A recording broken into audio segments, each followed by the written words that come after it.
All right, we just saw this week a little poll about the top ranked Russian players all time in the NHL. And Evgeny Malkin was the man who got that nod, even though he wasn't on the NHL's top 100. Jason Mackey, is he the best Russian ever to play in the NHL? Yes. I agree Absolutely. with you. I don't even think there's much of an argument, actually. I know. The only argument you could make is Alex Ovechkin. And the argument begins and ends for me with the number of Stanley Cups won. It's over. You can't compete. We can talk about goals. We can talk about shots. We can talk about how fun Alex Ovechkin is to watch, and I agree with all of those things. But you can't put Evgeny Malkin anywhere other than one because of how much he has won. I think the absence of Fedorov in this part of the conversation this far is a little unfair. I think he's closer to Malkin and Ovechkin. In fact, he was number 2 between them in that poll.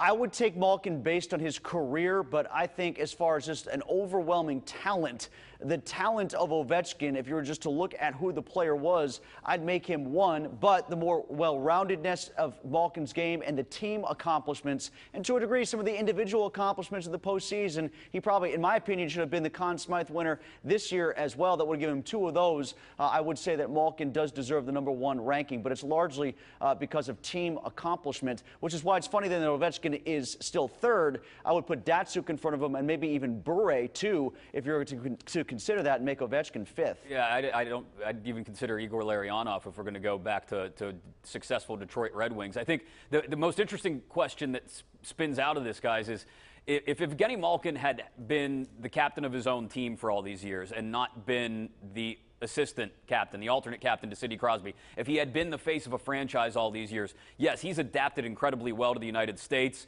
and being a face of the franchise to an extent, dealing with the media over the last decade. But if he had been thrown into the fire right away, I'm kind of curious if he would have had a franchise on his back, how he would have reacted and if we would have seen the same results. Nonetheless, I agree. I still think he's top Russian overall, and I think ahead of Ovechkin, certainly, because of the championship. All right, we got a minute and a half left here. Jason, I want to ask you about some other items. That would be Matt Cullen.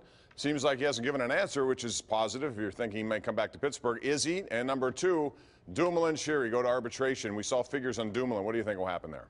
All right, let's start with Matt Cullen. Nothing is weird about this. At this point, Matt Cullen is at his lake house thinking it over. He can still come back to the Penguins. He can go to the Minnesota Wild. He might retire. I wouldn't peg any one of them above any of the others at this point.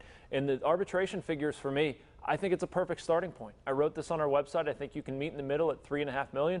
I wouldn't be surprised if something gets done before the deadline. And Connor Sheary is a little bit more nebulous with me just based on his profile, what he did in the playoffs, but we'll get to that. Yeah, I like Matt Cullen as a 4th center because that means he can be good if he needs to be elevated to a 3rd-line center. I don't like him as a 2nd-line center at this stage in his career, which he would have to be if he was the 3rd-line guy. I still hope they get somebody in between Malkin, Sid, and Cullen as potentially a 4th-liner. And I tend to agree more with Jason about the arbitration numbers. The gap seems kind of frightening right now, but so what? It'll get worked out. Yeah, they'll figure out Dumoulin. I think they'll figure out Sheary as well. 2 guys that when you end up meeting in the middle will be affordable. They've got plenty of cap space to do that. As far as centers go, I think the most interesting thing will be if Cullen does not come back to Pittsburgh, what you then do for a 3rd or 4th-line center. We all know Carter Rowney's going to get a chance at one of those spots. I think Jake Gensel is a name that's been bounced around a little. He played center, is a natural center, and one who I wouldn't mind seeing get a shot in the middle if it comes to that, if you don't have Cullen available. All right, when we come back, we'll get back to the Steelers real quick and talk about the most important thing that everyone's going to be watching early on in this training camp. That's when we come back, right here on the #1 Cochran Sports Showdown.